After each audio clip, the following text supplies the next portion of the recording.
Okay, starting off this instructional video, really ghetto bootleg, doing this on my camera. Alrighty, so how to play Falco. Well, gonna take this to no time limit, and where do I want to start here? I guess I'll actually do training mode. The first few questions were about defense. So we're gonna pick training Falco with no color, just default color Falco. You can't choose color until you learn how to style on people. And then for the training partner, we're gonna pick someone with medium weight and medium height. That's the way I like to do it. Someone that's actually easy to combo. I think Link, when I first started playing this game, Link would be the person I would go to beat up. Some people play Marth. I think Link and Marth would probably be your best two. They're about medium height, medium weight. So we're going to go to FD. The thing about FD compared to other stages is that the absence of platforms makes it so that whoever wins the neutral game ends up doing a combo, and the combo that you end up doing, since there aren't platforms, ends up not being that creative, ends up being a preset combo. So we learn our basics on FD first, and then we learn platforms. So we go to FD. So as far as, I guess, how to shuffle, hopefully you can do that. And I know I'm in training mode, so I can't use the C stick. If you follow my guide that I have posted on the SoVa Melee forum on Facebook, then you will have already practiced how to short hop with both the stick and the Y button, Y or X, whichever you prefer, as well as how to shuffle with the C stick and with the A button. So let's see, I haven't used the A button in forever. Let's see if I still have it. Yes. Oh, and I can even do that bad boy. Alright, so it's not bad to know both. There are some reasons why. I will actually go into those reasons a little bit later. As far as, if you actually are having trouble with short hopping, first of all, easiest way to short hop is to tap the Y button almost as if you were tapping a hot stove. You want to get your finger on and off so you don't feel any kind of pain. If you want to practice on a real stove, you can do so, and that might help. But yeah, you want to tap it. You don't want to fast fall until the apex of your jump. So if you fast fall too early, like here, I'm hitting down on the way up, it doesn't do anything. Hit down on the way down, that brings you down faster. So just learn the timing for that. Like I said in my guide on the SoVa Melee forum, again, check it out if you haven't yet. It's in, I believe, the files section at the top of the screen when you go to SoVa Melee, Ether's Guide to Improving. Like I said in that guide, you're going to want to practice drills every single day for hours if you can, on just shuffling the same move 10 times in a row. You switch to a different move 10 times in a row. Try to go across the stage with it, and just mix it up. You don't even have to do drills like I outlined it in the guide. You can do wave dashes all the way across the stage, and if you mess up, you have to like start from scratch again. Start from do 10 all over again. And I know the quality is actually really bad here on FD, so I think what I'm going to end up, maybe I can zoom in with, okay, good, we can do a little bit of this action. Okay, so if you can, let's say if you're trying to shuffle out of shield, if you can shuffle a nair, boom, just a little bit of that action. If you can shuffle a nair, then honestly, shuffling out of shield is the exact same thing, except you're holding the shield button first. So you'd be holding shield, Boom. That's all there is to it. You can let go of the shield button at any point during that process. Actually, the way that I shuffle aerials out of shield, I use the control stick to jump out of shield, because I hold the R button to shield, and it's a little awkward for me to also use my right thumb. Since I'm using my right index finger to hold R, it's awkward for me to use my right thumb to hit the Y button to jump while in shield, to jump out of shield, that is. So I hold R and I flick the left stick, the control stick up, and that's why learning how to jump with different buttons can come in handy for those out of shield moments. So if that's helpful, I mean, if you shield with L, maybe you don't have to do it so much. You can shield with L, jump with Y, or jump with X. It's up to you, but you're gonna want, in theory, to be able to jump in multiple different ways for those reasons, such as shuffling out of shield. So again, I'm holding shield with the R button and I'm jumping with the control stick. If you want to just get used to that feel alone, short hopping out of shield, that's a start. Because if you can do a little bit of this action right here, if you can do this bad boy, all you have to do after that is just tack on the aerial at the end. I just try to do it with the C stick there. There we go. So yeah, I guess the more important out of shield option is the shine out of shield. And honestly, this quality is really bad on FD, so I'm going to switch to a different stage, one that's brighter. We're going to go to Yoshi's. You should be able to see this a little bit better. There we go, autofocus. Alright. Yeah, so the more important, for Falco and Fox, the more important out of shield option is shine out of shield. And that is when you are holding the shield button, jump with Y or control stick. For me, it's going to be the control stick. I just flick it up a little bit. Again, all that does is take practice.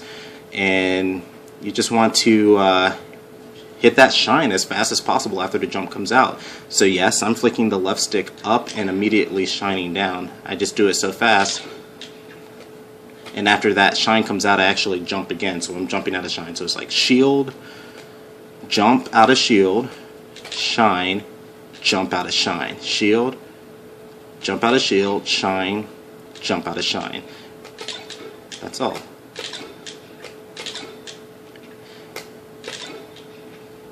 Just practice that. As you can see, I am actually using my double jump for this process, so you end up being caught in the air without a double jump. It's not that big of a deal because you can always come down with down air as Falco. But yeah, that's your burst out move. So here I am standing right next to Link. Shield, boom. Just do a little bit of shine out of shield action on. Just practice it. Boom. Just like that. So as far as when you would shine out of shield, anytime that you're actually being shield pressured, I actually usually will shine out of shield. If anyone has me locked in my shield as Falco or Fox, I will probably shine out of shield because it's just so fast, honestly. And don't let it frustrate you when you first try to learn how to shine out of shield. Try to make it your own. Don't worry about how fast I'm doing it or how fast you see on YouTube or whatever. Just try to get down in your head. He's attacking me, I'm shielding, I'm trying to shine out of shield. Just try to think of it as a fluid motion. I am trying to burst out of my shield with shine. However fast you do it at first, it's whatever. You can get faster later when you'll know in your head when you're like, wow, I want to get faster at shine out of shield. That's when it's time to get faster at shine out of shield. But not before. So never get frustrated. Always go at your own pace. There we go. Just doing a little bit of adjusting. Alright. how to approach. How to approach with Falco. So, alright, so fine. We're gonna go back to FD, and I'm not done talking about how to shuffle out of shield and how to shine out of shield and those defensive options. I will definitely come back to them and touch on them again, because there's a lot more I want to talk about, and when to use each one and when it feels right, things like that. Or maybe I'll save it for another video, whatever. Because I currently only have 15% left on my phone, so I don't know how much longer I can do this. But approaching with Falco, here is the basic approach. This is the approach from 2002, 2003, and all of that is just laser, laser, laser, grab, or, whoops, sorry, that's me being a noob. Laser, laser, laser, nair, or laser, oops, sorry, laser, laser, laser, dare. And you can see Link's not getting hit by these lasers because his shield happens to block them. Isn't that cute? Actually, that's a little too cute. Let's get him off Link. Let's get it on Marth. Alright, so laser, laser, laser, nair. Good job, Marth, recovering. Laser, laser, laser, dare. And sure, I'm doing 3 lasers here, but it's all depending on your space here. Laser, laser, dare. See what I mean? Okay, don't kill self. I killed self. A lot of people you will see just laser in place, and just again, this is one of those techs that you just have to practice. You have to be good at short hop lasering. You want to, some people would, I guess ideally you would want to get your lasers as low as possible. You can almost see here the lasers are so low it almost looks like he is doing eye lasers as he's crouching with that laser. It's coming out of his eye, it looks like. So that's about as low as you want. You want to be able to actually hit a crouching Jigglypuff with a short hop laser. That's how low those lasers can get. But sometimes you actually do want to do them high. Sometimes you do. It really, at higher level, starts to matter, as changing your laser height can end up making it harder for your opponent to properly power shield them. The timing starts to change as the height of the laser hits their shield at different positions. That's later to worry about, but something to keep in mind. I'm going to give you a little bit of that advanced theory while I give you the basics too.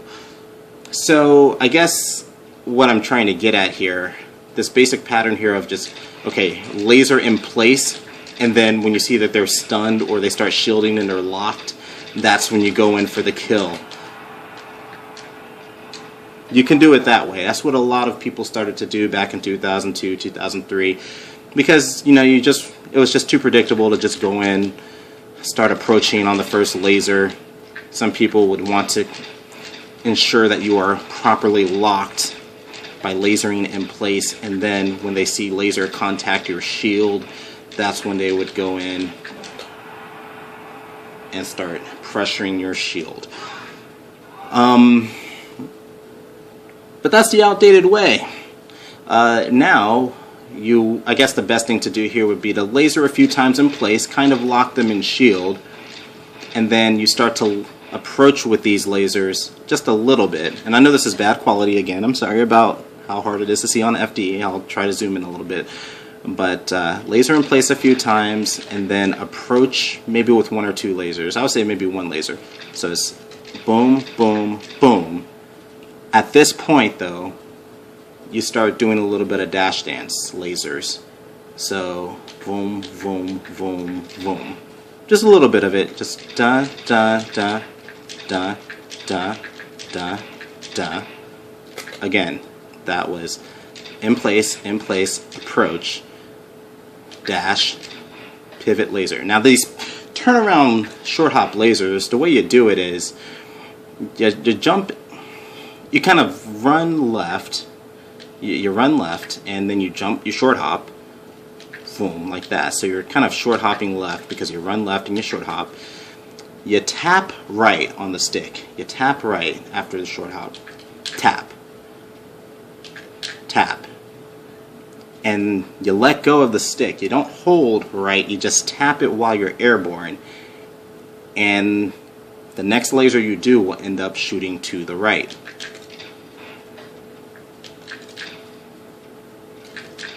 That is a very important tech to learn. Spend some time practicing that. That one's important, because then you get to do these. You're mixing it up. They don't know which way you're going to go. Are you going to actually dash dance and do a dash attack? Or are you just going to retreat and then make them panic? And then punish them when they get close? Maybe you're going to fake like you're approaching, and then you're going to do a little bit of this retreating laser stuff, and then just dash dance until they try to roll towards you, and then punish the roll, or make them try to attack you and panic, and then you shield it, and then you shine out a shield. See, that laser game is, that turnaround laser game especially, is what's important. Let me get Mark back over here. There you go. But let's say that you know that they're not going to approach you. I would say ideally, if you could, just laser twice in the same place, approach with the third laser, and then just start retreating laser, just kind of mixing up. Oh, but you know that you're really not going to approach, but they don't know that, and then they start to panic and they want to attack you and probably miss because they're desperate. I would say if you can do that, that would be optimal, because your chance of beating them or hitting them because they're panicking and they're just swinging without any kind of mind game behind it because they're desperate to put a stop to the lasers, their chance of hitting you is a lot lower than your chance of hitting them after they miss, as compared to if you just went full on attacking them. So here's the other option.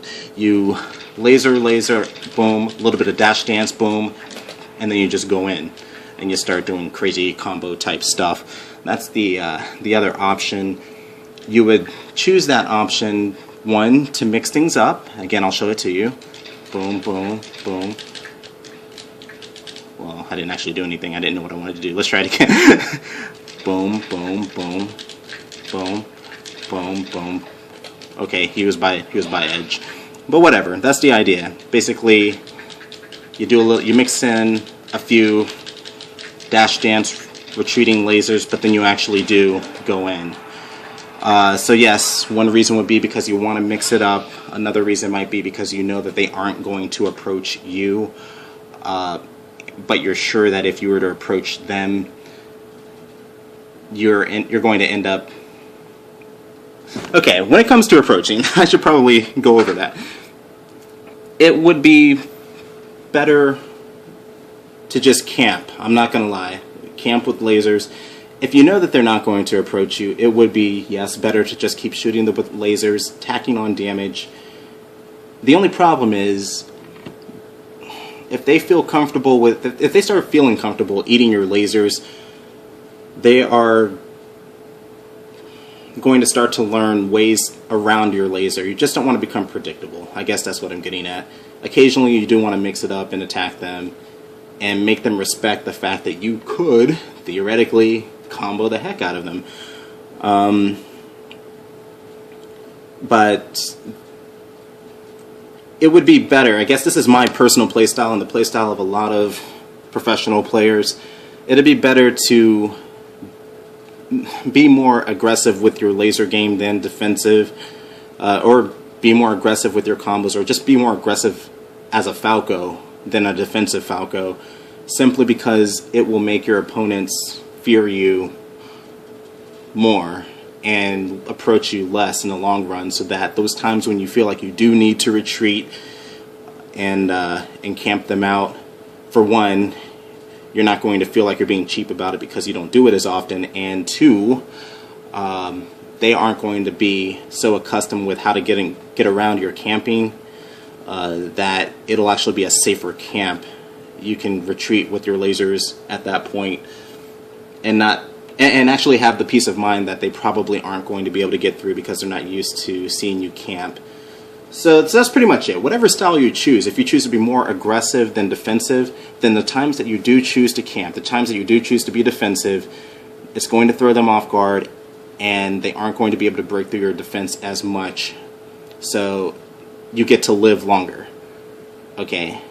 I guess the converse to that would be, if you choose to be more defensive than offensive, then the times that you are offensive and aggressive, those are the times when it's going to take your opponent off guard and you might end up scoring a really big combo or a kill from that.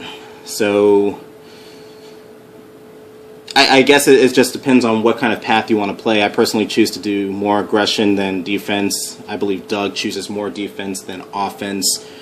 I think most professional players choose more aggression than defense. I think it's honestly the better way to go.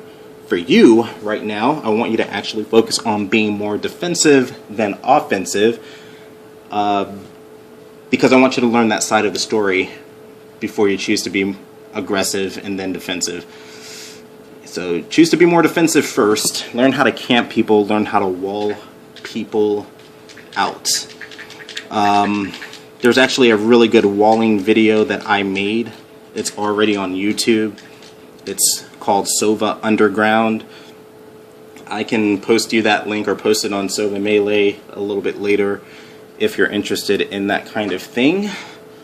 One thing I haven't really gone over yet is how to combo. So let's say that you have locked them in shield or whatever, or you have lasered them, boom, boom, boom, dash dance, boom, and you want to go in for the combo. Well, first of all, when it comes to approaching, I guess before I go into the combo, there's a certain spacing on lasering, and I think it's about right here, where if you were to do a dash dance laser, I can't pause it, but if you were to do a dash dance laser here, and they shield it, it locks them in shield for so long, just long enough actually, that you could jump at them